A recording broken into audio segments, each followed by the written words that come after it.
Hello, beautiful humans. Welcome to the Human Beauty Movement podcast, your source for hope, healing, happiness, and humanity. My name is Jennifer Norman. I'm the founder of the Human Beauty Movement and your host. This podcast is here to guide you on your journey of self-love, empowerment, soul alignment, and joy. With each episode, I invite beautiful humans from all corners of the globe to join me for open conversations about their life lessons and the important work that they're doing to help heal humankind. Take a moment now to subscribe to this podcast so you don't miss an episode. I'm so glad you're here joining me for today's show. On the outside, some people seem to have it all going on. The looks, the sex appeal, the glamorous life. But on the inside, it may be a different story entirely. Today, we're going to talk about how men are finding the courage to reveal their inner battles with mental health issues to live more truthfully. According to the World Health Organization, about 264 million people globally suffer from depression. But men are often less likely to seek help due to societal expectations of masculinity. The perception of the masculine ideal to be strong, stoic, emotionally resilient has previously hindered men from expressing vulnerability and seeking support. But my guest today wants to change all that through his example and advocacy. Jonathan Niziol is an international model and fitness coach. He's here to have an open discussion about his own personal response to setbacks and his message for other men who may be suffering in silence. Be advised, this show comes with a trigger warning. We're going to talk about alcoholism, drug addiction, eating disorders, relationship strain, and death. So I encourage listeners to stream with caution. If you or a loved one is experiencing a mental health crisis, you can text 988 for immediate private support 24/7. So now, without further ado, I'd like to welcome Jonathan to the show. Welcome, Jonathan. Thanks, Jennifer. Thank you for having me. It's great to be here, and thank you for such a great intro. Wow. Thank you so much for the work that you're doing. I know that your story had begun about 20 years ago. You lost your mom suddenly, and it was the day before your 21st birthday, right? Yeah, it completely rocked my world. You're never ready for that, ever. And especially at that time, the day before my 21st birthday, it's kind of like I was transitioning from childhood to adolescence, like getting to have a different relationship with my parents, starting to have like a bit more of an adult relationship. And yeah, I mean, it's a very tumultuous time anyway. And that just completely shook my world and rocked my world for the next 20 years until what's today? Right. Yeah. Yeah, it seemed like it was the start of, first of all, probably very traumatically, this idea of a very deep grief that took over your life. Massive. And yeah, and then not only that, but you had lost friends along the way, and just a lot of things had happened. It seemed to almost be a pile-on, as it were, which the universe sometimes gives you, doesn't it? It sure does. I just look at it, it's life, just what I've been through and stuff. But I want to share that with people. Like you said, there's a large stigma around mental health, and especially with men, and the other things we're going to talk about, and grief and stuff like that. And I did it for years of like, just got to man up, and I'll just get drunk every day or just do a bunch of drugs or whatever else just to not feel my feelings instead of seeking out. Because I thought, you know what? Therapy's for wimps.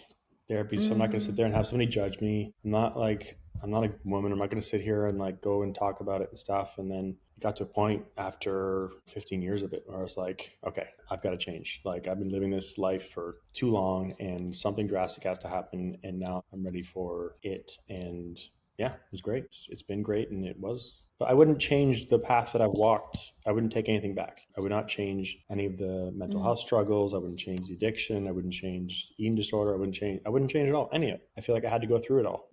It's what has made me who I am today. And I'm pretty proud of who I am today. Absolutely. Well, let's back up for a second, because I know that when you were young, and obviously it's very difficult to understand how to cope. And to your point, society tells you to just hide it all or to bury it or to find other ways to ease the pain. And so you went into years-long addiction, correct?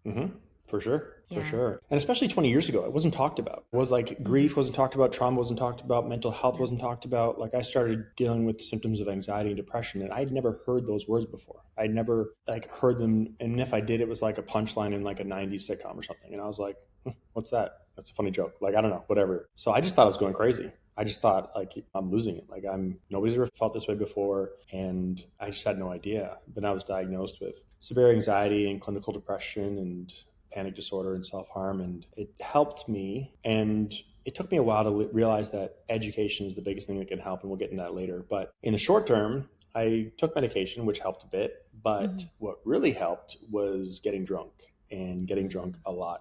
I mean, of course, it didn't help in the long run. Yeah. It just exacerbated the symptoms and what I was going through. But in the short term, it seems like all your problems go away and everything's all like 15, 20 beers at a time, get hammered. And it's numbing. Yeah. yeah, It's an you escape. sober up and it all starts again. And then it's even worse too, because things that I said and got in a bar fight and just whatever, putting strains on other people's relationships or relationships with people in my life. My health was deteriorating. Yeah, but it's again, I didn't know how to deal with it. Yeah. Now you have siblings, right? I do, yeah. Yeah, I was curious, did this also impact them in a similar way, or did they have other ways of expressing their grief? That's an interesting thing. When you lose a parent, people can go in different directions, and I haven't talked to my siblings in 18 years. So I'll leave it at that. Like people can show their true colors when things happen. Okay. And yeah, I haven't spoken with them. So I don't know, from what I've taken a bit different path, but yeah, and I think that that's a really good point to make at this stage, is that everybody processes their grief differently. Definitely. And as they say, there's no right or wrong way to grieve, but you do have to go through your own journey. They'll go through their own journeys, and whether or not eventually you guys come back together, I mean, it will ultimately be your choice. But for the time, it's kind of like we need to work on ourselves and heal that which is within, and then the rest of it can take care of itself. So I'm sorry that happened, but it happens quite often in families. There's just a not meeting of the minds,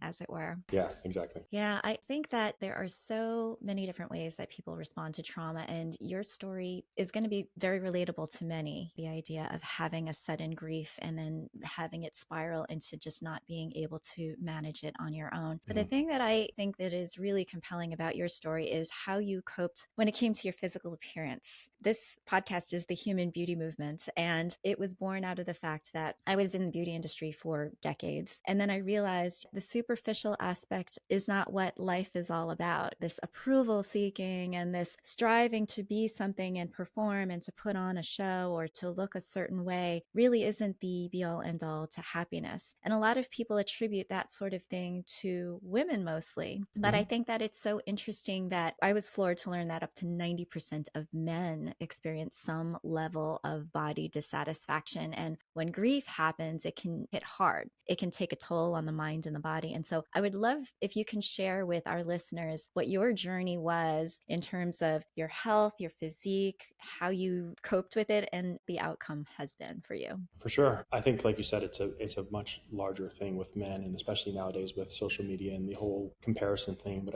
it always has been. When I was drinking, I was quite overweight, like 265 pounds, about 40% body fat. And I got very lucky because I had a very, very bad case of acute pancreatitis. And that put me in the hospital for just under a month. I had to have 5 blood transfusions. I almost died twice. I lost 60 pounds. Like I was on my deathbed. Wow. But I say I'm lucky because that's what I needed to be that severe in order to get the message. It was from drinking. It was acute pancreatitis from drinking. So that was your rock bottom, huh? Yeah, and I'd have many rock bottoms. I mean, that just put me in the hospital. I wouldn't stop drinking otherwise. But I came out of it with like, I'm never going to drink again. And I haven't drank since 16 and a half, whatever years. And I gained a better appreciation for our bodies. And then I turned it back to fitness. I've always been an athlete. I love playing sports, always physically active. I have 3 hockey games this weekend on 3 different teams, Friday, Saturday, Sunday. It's just, I play hockey 4 times a week. It's what I do. I'm from Canada. I love it. Like, I just came back from the gym. But being 25 at the time and going through a near-death experience, when you're 25, you think you're invincible and stuff, and laying there. And the doctors told me that the severity of pancreatitis that I got is kind of a medical anomaly, because they're like, somebody your age should not get pancreatitis this badly. This is what we see in somebody who's 80 years old. They've been drinking since they were like 15, 20. And I didn't understand it either, but I think everything happens for a reason. I think my mom had a big part in that, and I needed it to be that severe in order to. So went back to playing sports. So I was playing professional lacrosse, and I had a career-ending knee injury, and I thought, I'm in shape now. Maybe I'll try something new. I'm a big believer in when one door closes, another one opens. And I thought, okay, I'll try some modeling, because my mom was a model in the late 70s, early 80s. And I started modeling, got some contracts. And it was really interesting because it was like 16 months after I got out of the hospital. Like I rebuilt my body, went through all this stuff, and my buddies were like, how did you go from like leading our team in penalty minutes and fighting every game to now you're on the cover of like these magazines in your underwear? I'm like, I don't know. I just, whatever, man, just life. So I did that, and I was doing pretty well in Toronto, and then I got the opportunity to start traveling internationally. And I was working out still like an athlete. We're all built genetically different, obviously. I build muscle very easily with my background. So I saw these guys in these magazines and stuff, and, they look like they're jacked, and you're just like, man, whatever. So I'm in the gym doing my thing, and I get to like South Africa, my first stop, and I see these guys, and I was like, oh, I'm like twice the size of these guys. Like they're lean and cut, and I'm big and cut. So it was like that kind of started to plant the seed of body dysmorphia and like doubt, where I was like, I'm like, okay, I booked this, and this job, but so-and-so booked this, and this job. Maybe I need to be more like this guy in order to, and I started doing that kind of thing in my head. Yeah. And I was sober at the time, but I was definitely using fitness as a crutch. Yeah. Working out excessively, spending like 6 hours in the gym, like crazy, like just whatever. I didn't realize at the time that was a distraction. That'll be a big reoccurring theme Addiction in my trading. Yes, exactly. So I got to Miami, and I was like, okay, I'm going to completely switch over now. I'm going to just run. I'm going to put down the weights. I'm going to change my body and be more like these other guys. That's also when the eating disorder started. It was a way for me not to feel my feelings, and I could just go like, I'd be on these super strict diets. I say that I was a functioning bulimic because I'd wake up, I'd eat my healthy breakfast, lunch, dinner. I'd take all my vitamins. I've always been really good about taking my vitamins. But it wasn't until like the end of the night or something when I was just alone with my thoughts. And I was like, I can't go back to my place and just sit there with my thoughts. And I'd go get like $100 worth of junk food and just like binge and purge. And I did that for a while, where I was like just comparing myself, and that saying comparison is the thief of joy, because I was doing stuff that I struggled with the eating disorder for about 8 years, but I was doing stuff that, like I said, it was making me look more like other people, but it wasn't being true to myself. And I've learned, and I think this is a very important thing just in life in general, and especially in modeling, but life in general, be the best version of yourself. There's only one of you out there. There's already this guy, and this guy that you're competing against. That's great. Mm-hmm. If you try and make yourself the clone of this guy, well, there already is that guy. There's one Jonathan Niziol, there's one Jennifer Norman.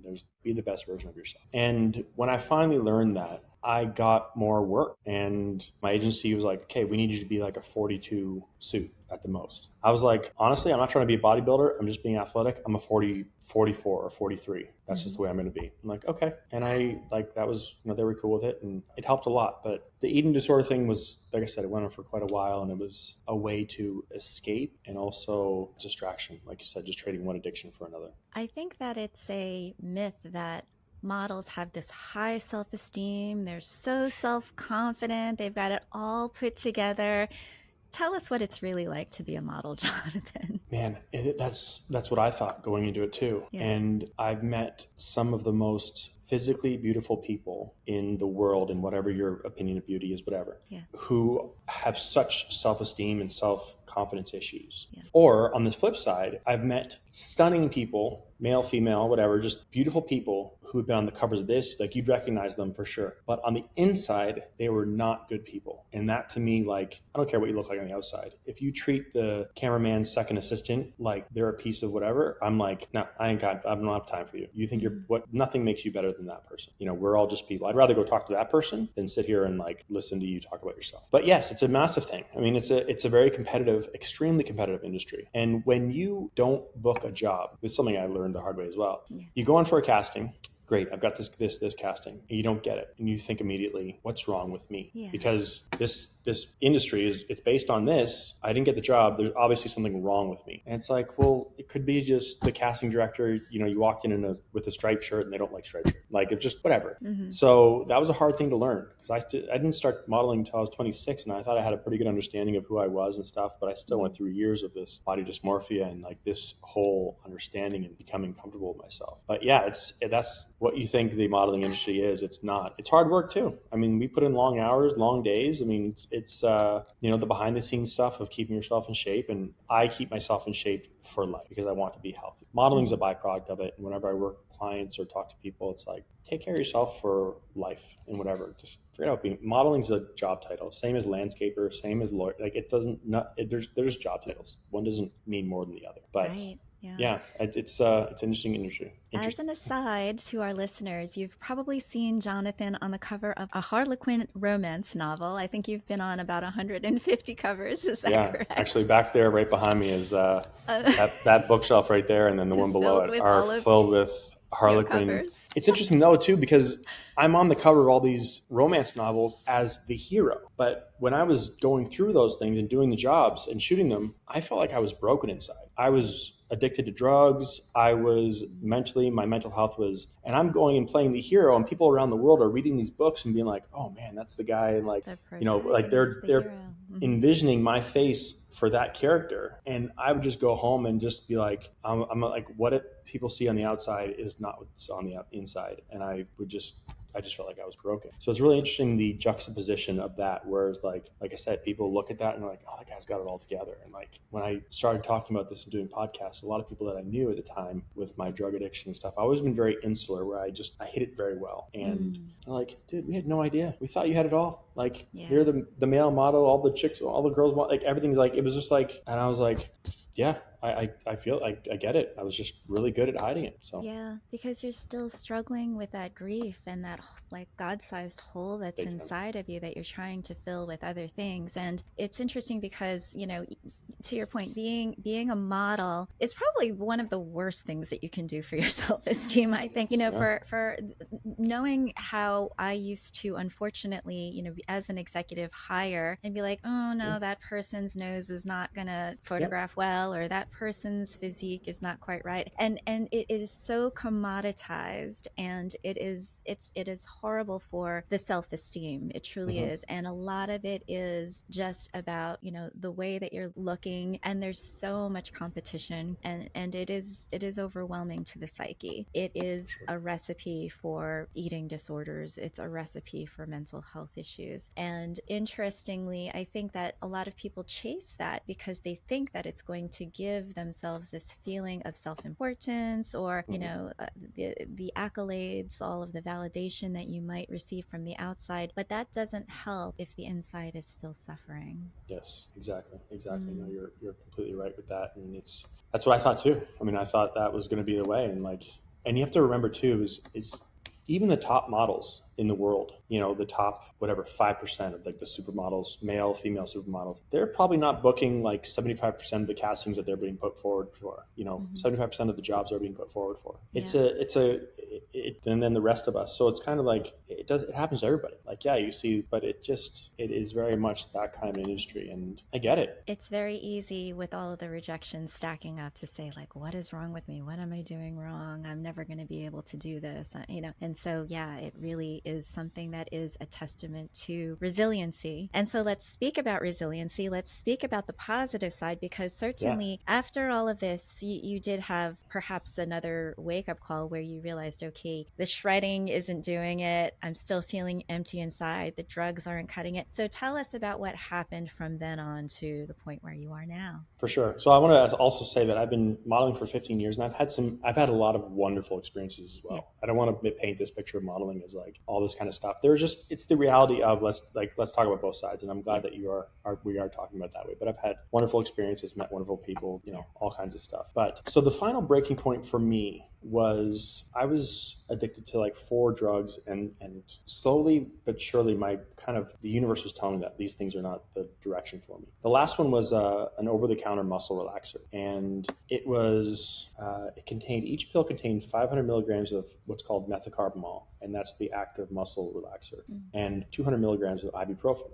And when I do things, I don't just do things a little bit. I do things a lot. When I play lacrosse, I'm going to be a professional lacrosse player. When I drink, I'm going to be an alcoholic. When I, you know, man of extremes, yeah. Extremes, absolutely. It's my best and worst quality, but I've learned how to balance it. So it says in the bottle, don't take more than 12 a day. And I'm like, that's for other people. So I started taking them, and I'd run out of kind of other substances that I had been doing and stuff. And I was like, okay, I need to do something else. And so I got up to the point where I was taking 100 pills every single day. Oh my I was God. taking 50,000 milligrams of methocarbamol and 20,000 milligrams of ibuprofen every single day. And this was to be like a pain reliever, or what was it doing? Yeah, it would just kind of numb you out. Sometimes I'd get like really loopy and kind of high and be like, whew, or I'd just fall asleep for like 6 hours.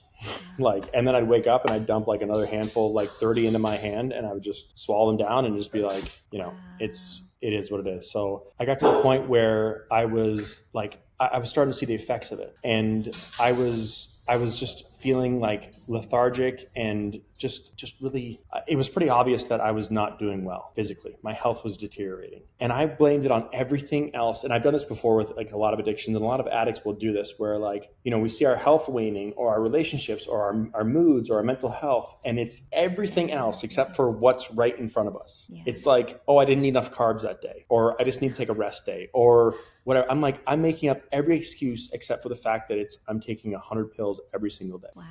So I finally got to the point where my body couldn't take it anymore. It turns out I had major internal bleeding from intestinal ulcer, which is because I thought it was fine, even though I was losing weight. I'd go on set and be like, oh, wow, like you usually are like a large. Why are you wearing a medium now? I'm like, oh, I'm just cutting weight. I'd come up with some excuse. And I wasn't seeing blood passing in my urine or my stool. When I was, purging, I wasn't seeing blood because I was still doing that. And that was the point at which I was like, okay, I had a shoot one morning, and I got up and I remember I was brushing my teeth and my knees were buckling because I literally couldn't hold my own weight. So I called my agency. I'm like, I can't go to this shoot. I'm going straight to the ER. And that's when they told me about the ulcer.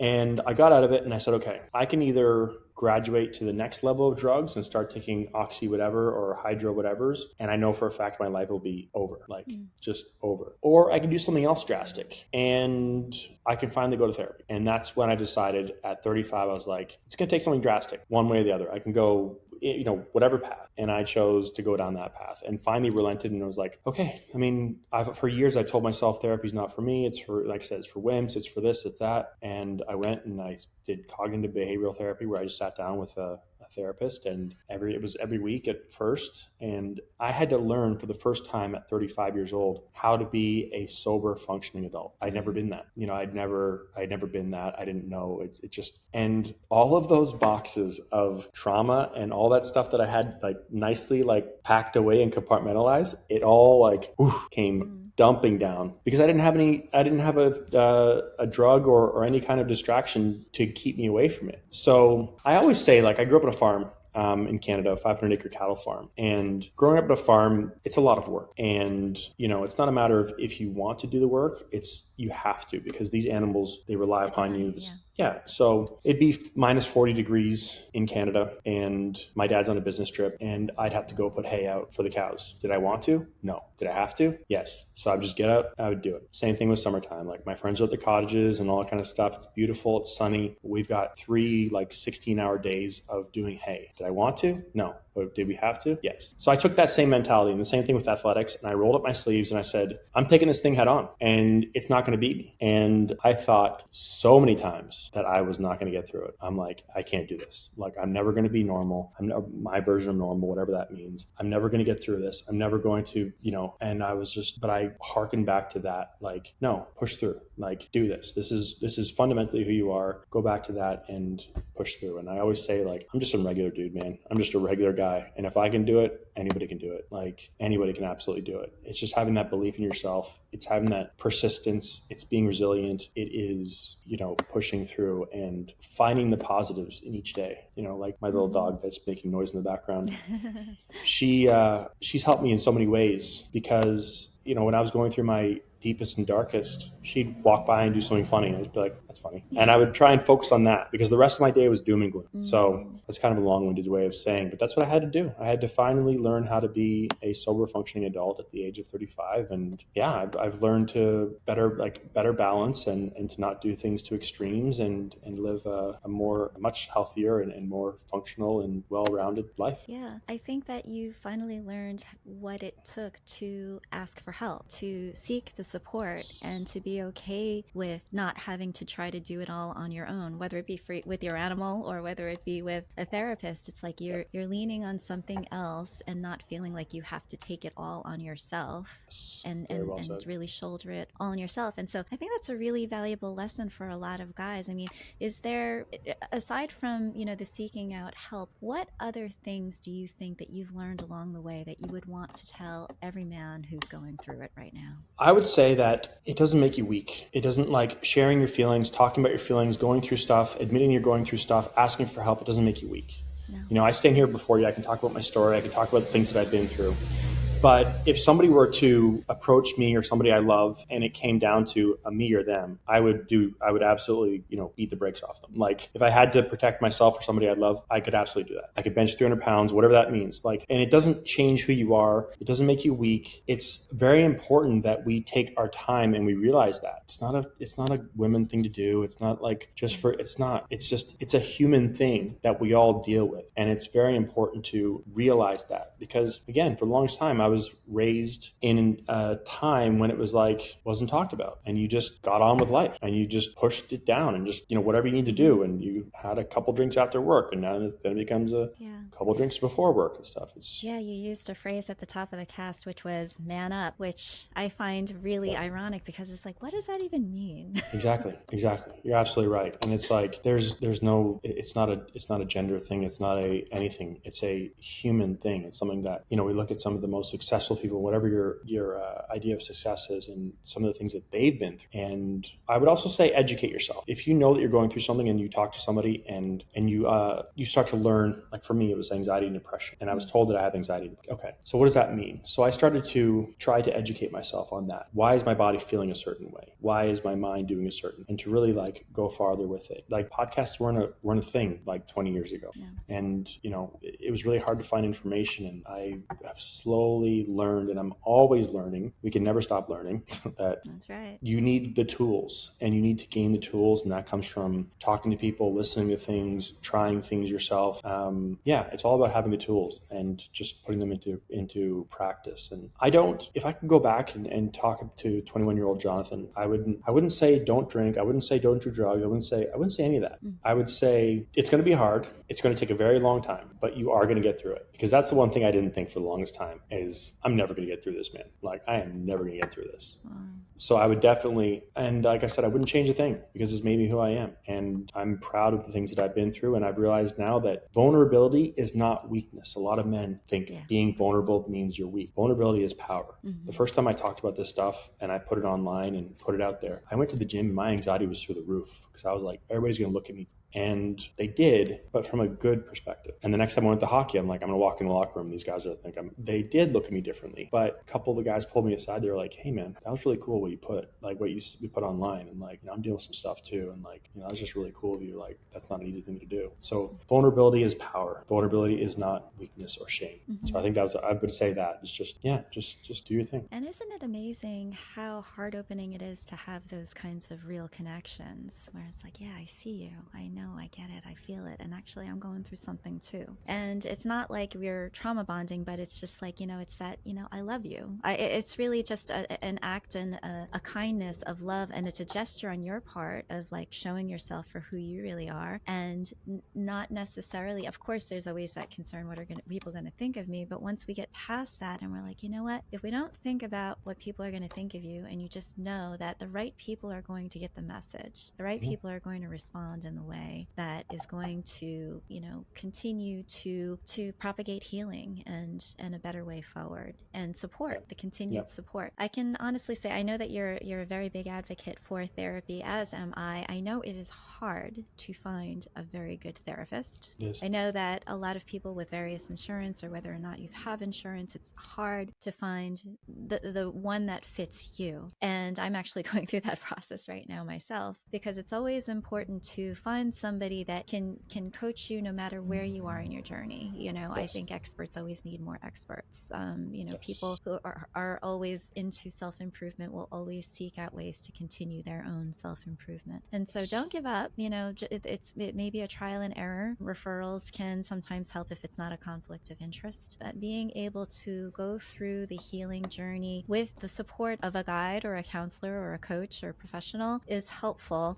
Having support groups among your peers is also helpful, so long as you can see a way forward. Like I said, you know, there is a time and a place to sit in grief and to sit in pain. The hope is that we can lift ourselves out of it and heal from that, and see ourselves on a continued journey, however it may ebb and however it may flow, but that it's always going to get better. You know, just over the long run, you see yourself thriving, you see yourself happy, you see yourself healthy, and you see yourself with growing, blossoming relationships that are really, really strong. Yeah.